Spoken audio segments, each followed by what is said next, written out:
నాకు second marriage second marriage ఆయన భార్య చనిపోయింది, పిల్లలు ఉన్నారు, 2 కొడుకులు, వాళ్ళు బాగా ఇదయ్యారు. కానీ మంచి ఆస్తిపరుడు. నేను ఫస్టే చెప్పాను, ఆస్తి నేను రాసిని కూడా రాసిచ్చాను, నాకు ఆస్తితో అవసరం లేదు, మీరు జాబ్ హోల్డర్, మీరు రిటైర్మెంట్, మీ డబ్బులు నాకు పెన్షన్ రూపకంగా మనకు వస్తుంది, ఆ పెన్షన్ రూపకంగా వచ్చే డబ్బులే మనకు చాలు, మనకు ఆస్తితో సంబంధం లేదు, ఏం లేదు, అదంతా పిల్లలకు 2 కొడుకులున్నారు రాసిచ్చేసేయండి అంటే నేను రాసివ్వను అన్నాడు ఆయన. ఎందుకు రాసిస్తాను, నేను సంపాదించింది అది, నేను మనకు రేపొద్దున ఏమైనా కష్టాలు వచ్చాయి, రోగాలే వచ్చాయి, విపరీతమైన రోగాలు వచ్చాయి, అప్పుడు ఎవరు చూస్తారో ఆస్తులు వాళ్ళకి రాసిస్తే. అక్కడ ఎప్పుడైతే ఆయన అడ్డం తిరిగాడో వాళ్ళు నా మీద థ్రెట్ తెచ్చారు. అంటే మీరు చేయిస్తున్నారు అనుకోవచ్చు వాళ్ళు. ఏమైనా ఫస్ట్ ఏమని అడిగారో, ఆస్తి మా పేరు మీద రాపిచ్చండి అని అన్నారు. ఈయన ఒప్పుకోవటం లేదు.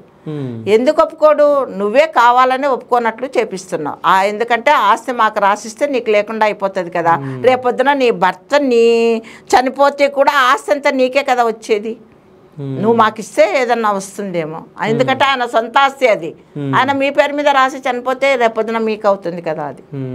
నాకు వద్దురా బాబు, ఆస్తి వద్దు, ఏమొద్దు, ఆయన చనిపోతాడని ఎందుకు ముందరనే మాట్లాడతారో, నాకు ఆయన ఉంటే చాలు, రాసిమంటే ఆయన రాసివ్వటం లేదు, నన్నేం చేయమంటారు.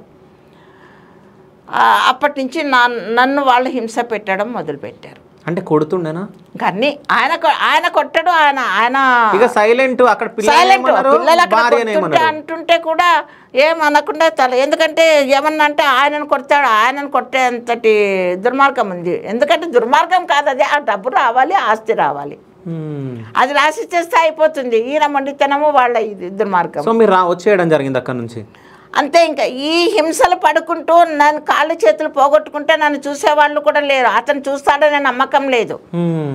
అక్కడ ఉండి అన్ని కష్టాలు పడే బదులు నాకు ఒక సొంత జీవితం అనేది ఉంది. ఏదో రాంగ్ స్టెప్ వేసాను, వచ్చేద్దాం, నా బ్రతుకు నేను బ్రతుకుదాం అనుకున్నాను, వచ్చేసాను.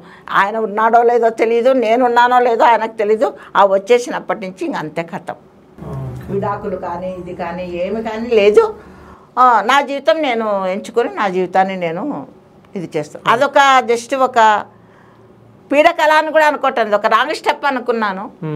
ఆ రాంగ్ స్టెప్కు బురద అయ్యింది, ఆ బురదను కడిగేసుకున్నాను. మరి నా జీవితాన్ని నేను అది పొగరుగా అనిపించవచ్చు వినేలాంటి మీలాంటి వాళ్లకు, లేకుంటే ఎంత అహమాని కూడా అనిపించవచ్చు. ఇంకేమైనా లేదు, అన్ని కష్టాలు పెడుతుంటే ఎట్లా భరిస్తారు? నేను అదే ఆ కష్టాలు అంత కొట్టి అంత చేసి అంత ఇదయ్యేటప్పుడు ఆయన నా భార్యను ఎందుకు కొడతారా, నా భార్య కావాలంటే పట్టండి, మీకు ఆస్తి రాసిచ్చేస్తాను, మా బ్రతుకు మేము బ్రతుకుతామని ఒక్క మాట అని నా వెనక నిలబడింటే